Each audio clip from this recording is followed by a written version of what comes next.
Hello everyone, welcome to Decent Winner Academy. आज की इस वीडियो में बात करेंगे संख्या पद्धति यानी नंबर सिस्टम की।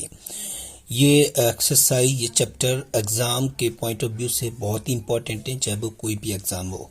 हर एक एग्जाम में यहाँ से क्वेश्चन जरूर पूछे जाते हैं, लेकिन क्योंकि ये टॉपिक थोड़ा सा वास्ट है इसलिए हम इसको कई पार्ट में डिस्कस करेंगे। तो पहले आज हम समझते हैं सिर्फ टाइप ऑफ नंबर, ठीक है।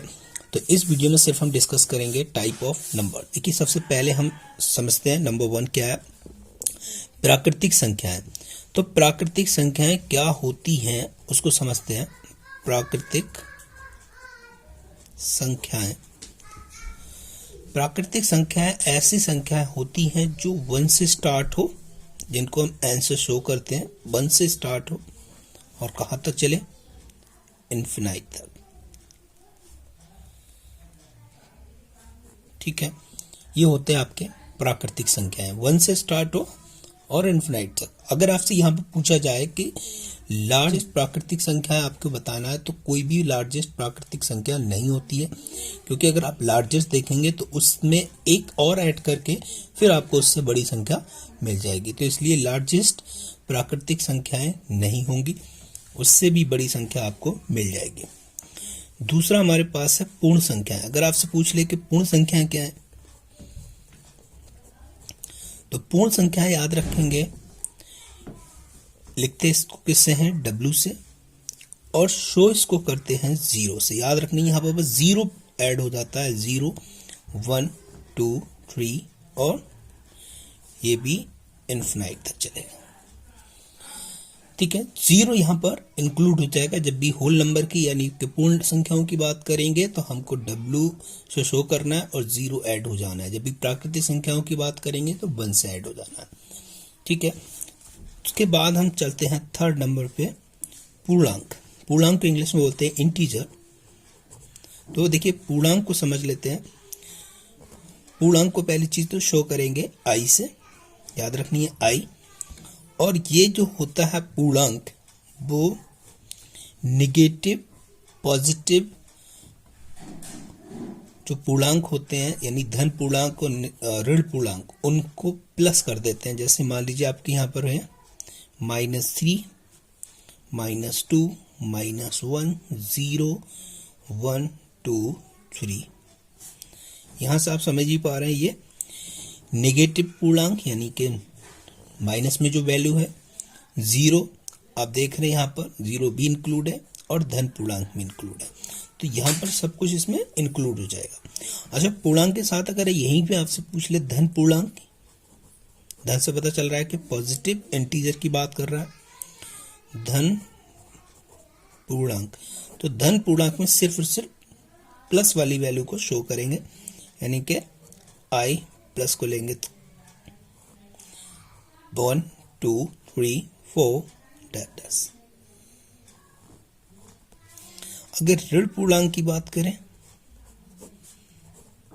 तो ये नेगेटिव की बात करेगा, I नेगेटिव।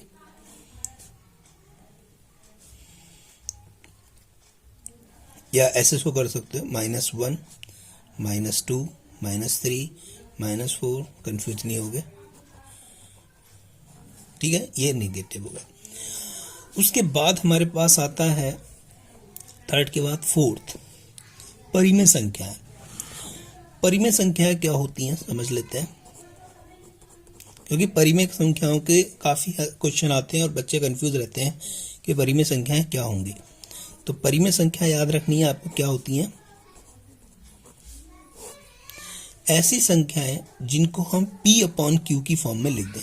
P/Q की फॉर्म में लिख दें, जहां पर Q की वैल्यू 0 नहीं होनी चाहिए। अगर Q की वैल्यू 0 है तो उसको हम परिमेय संख्या नहीं बोलेंगे। ध्यान रखना है, परिमेय संख्या में क्या है, P/Q की फॉर्म में। तो जितने भी आपकी प्राकृतिक संख्या है, जितने आपके पूर्ण संख्या है, जितने आपके पूर्णांक हैं, ये सब क्या है, सभी आपकी परिमेय संख्या है। हर एक संख्या को आप P/Q की फॉर्म में लिख सकते हैं। सपोज करें कि यहाँ पर आपके पास 4 लिखा हुआ है, क्या आप इस 4 को P/Q में नहीं लिख सकते? बिल्कुल लिख सकते हैं, क्योंकि 4 के नीचे आप क्या लगा देंगे, 1। और जब आप 4 के नीचे 1 लगाएंगे तो 4/1 हो गया, इसका मतलब P/Q की फॉर्म में, और Q की वैल्यू क्या हो गई 1, तो Q की वैल्यू 0 तो नहीं है ना। अगर इसी को आप लिख देंगे 4/0 तो अब ये किसी भी हाल में परिमेय संख्या नहीं हो सकती, क्योंकि ये Q की वैल्यू क्या है 0 आ गई, इसलिए हम नीचे 0 नहीं होगा। नीचे अगर 0 है तो वो परिमेय संख्या नहीं हो सकती, और परिमेय संख्या अगर है तो उसको हम P/Q की फॉर्म में लिख सकते हैं। उसके बाद है अपरिमेय संख्या, फिफ्थ वन,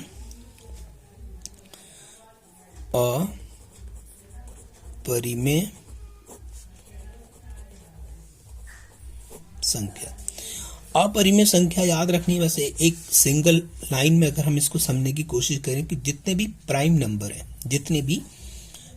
नंबर हैं उनको अगर हम रूट में लिख दें, जैसे हमारे पास 1 है ना, 2 है, 5 है, चलो 1 को मत लिखो अभी, 2, 5 है ना, 7, तो ये हमारे पास क्या है, या 5, 2, 5, 7, चलिए 5 नहीं 3, ये सब क्या है हमारे पास प्राइम नंबर है। और इन प्राइम नंबर को अगर हम रूट में लिख दें, √2, √3, √5, √7, तो ये सब क्या हो जाएंगे, अपरिमेय संख्या हो जाएंगी। ठीक है, ये अपरिमेय संख्याएं हो जाएंगी। या आप समझ सकते हैं ऐसी संख्याएं जिनको P/Q की फॉर्म में रिप्रेजेंट नहीं कर सकते, उनको हम अपरिमेय संख्याएं बोलते हैं। सपोज करें आप अगर 22/7 है, यहाँ पर ये पाई की वैल्यू होती है, इसको सॉल्व करेंगे तो 3.14 समथिंग चलता जाएगा और ये कभी भी खत्म नहीं होगा। तो इसको हम किसकी फॉर्म में नहीं लिख सकते, P/Q की फॉर्म में नहीं लिख सकते, है ना। तो जब P/Q की फॉर्म में नहीं लिख सकते, क्योंकि यहाँ पर कुछ ना कुछ वैल्यू आती चली जाएगी, इसीलिए हम उसको अपरिमेय संख्या बोलते हैं। परिमेय संख्या को हम P/Q की फॉर्म में लिख सकते हैं, जहां पर Q की वैल्यू बस 0 नहीं होनी चाहिए। अपरिमेय संख्या में हम क्या करते हैं, P/Q की फॉर्म में नहीं लिख सकते, क्योंकि कुछ ना कुछ वैल्यू यहाँ पर आती रहेगी। उसके बाद हमारे पास आता है वास्तविक संख्याएं।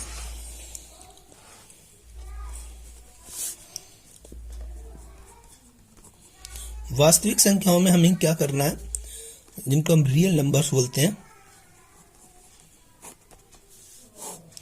तो कह रहे कि 20 से 20 संख्याएं जो या तो परिमेय हो अथवा अपरिमेय हो, सभी वास्तविक संख्याएं कहलाती हैं। वैसे तो हम संख्याओं को दो भागों में बांटते हैं, एक होती है वास्तविक संख्या, एक होती है अवास्तविक। मतलब एक रियल नंबर्स होते हैं कि इमेजिनरी नंबर होते हैं। फिलहाल यहाँ इमेजिनरी नंबर के बारे में हम डिस्कस नहीं करेंगे, वो थोड़ा हायर लेवल की बात होती है, लेकिन यहाँ पर हम सिर्फ वास्तविक संख्याएं पढ़ेंगे। और वास्तविक संख्याओं में परिमेय संख्या और अपरिमेय संख्या दोनों क्या होती है, इंक्लूड होती है। याद रखनी है, दोनों क्या होंगी, इंक्लूड होंगी। ठीक है, परिमेय और अपरिमेय संख्या अगर दोनों हैं तो वो वास्तविक संख्याएं कहलाएंगी। संख्याओं की याद रखनी है, दो ही भागों में हम बांटते हैं, वास्तविक संख्या और इमेजिनरी नंबर, नहीं रियल नंबर और इमेजिनरी नंबर। तो और जो रियल नंबर होते हैं, वास्तविक संख्या होती है, इनको अगेन हम डिवाइड करते हैं परिमेय संख्या और अपरिमेय संख्याओं में। परिमेय संख्याओं को अगेन हम डिवाइड करते हैं प्राकृतिक संख्याएं, पूर्ण संख्याएं, पूर्णांक में, और अपरिमेय संख्या एजिट रहेगी। उसके बाद हम चलते हैं नेक्स्ट सम संख्याओं पे। सिंपल है, सम संख्याएं सभी को पता है, ऐसी संख्याएं जो 2 से डिवाइड हो जाए वो सम कहलाती हैं। इसको हम लिख सकते हैं 2, 4, 6, 8 ना, ऐसी संख्याएं जो 2 से डिवाइड हो जाए सम संख्याएं कहलाती हैं। उसके बाद आता है हमारे पास विषम संख्याएं। तो विषम संख्याओं में हम बात करेंगे ऐसी संख्याएं जो 2 से डिवाइड ना हो, जो 2 से, विषम संख्या ऐसी संख्याएं जो 2 से डिवाइड ना हो। हमने लिख लिया 1 हो गया, 3, 5, 7, ये सब क्या है आपके विषम संख्याएं हैं।